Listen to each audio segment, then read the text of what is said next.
Nothing like it had ever been built before, and you'll never guess its purpose until you've sat in Donnegan's Daffy chair. Timothy Donnegan's world was indeed a small one, namely the floor in a patent attorney's office, which he kept neat and orderly with his broom. "Young man, do you know when Mr. Black will be back?" "Young man, is it now? Huh, sure. And Timothy Donnegan thanks you for that fine compliment."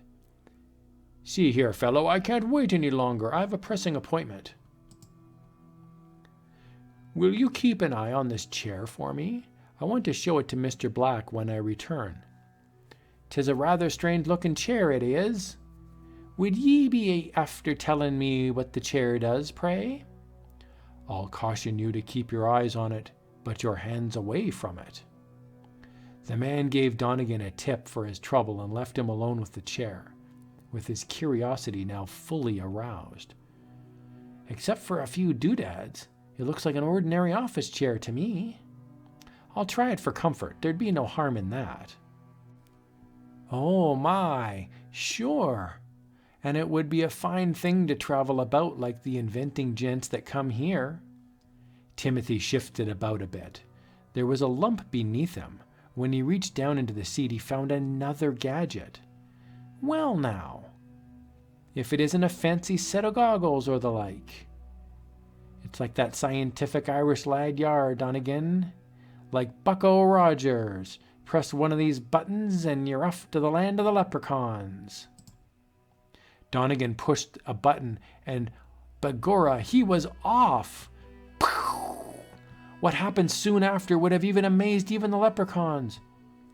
"Hey, Sam, guess what I think I just saw?" "Frank, I think we both need a long rest." "Donnegan, you're in the devil's own hands. Talk about unidentifiable flying objects. Timothy Donnegan, where will this end?" "At an Air Force base." "Am I supposed to take this seriously?" "One of our pilots reported it, sir." "Even if the chief of staff saw it, I wouldn't believe it." "But, sir, we tracked it on radar right here at base." "Then I'm going to have every man who tracked that thing sent to the psychiatrist. That's all, Sergeant."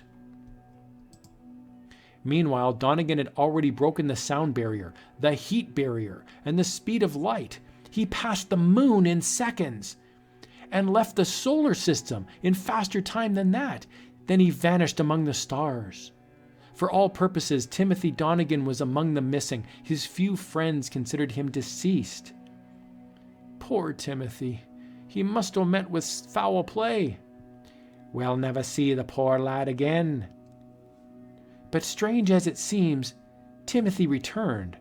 5 years later, he plummeted from the sky and landed in the city.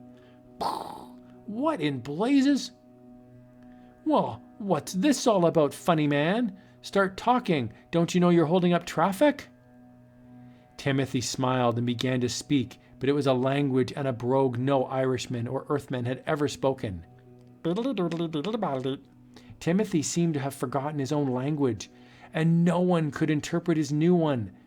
To this day, nobody knows where Timothy has been and the things he has seen.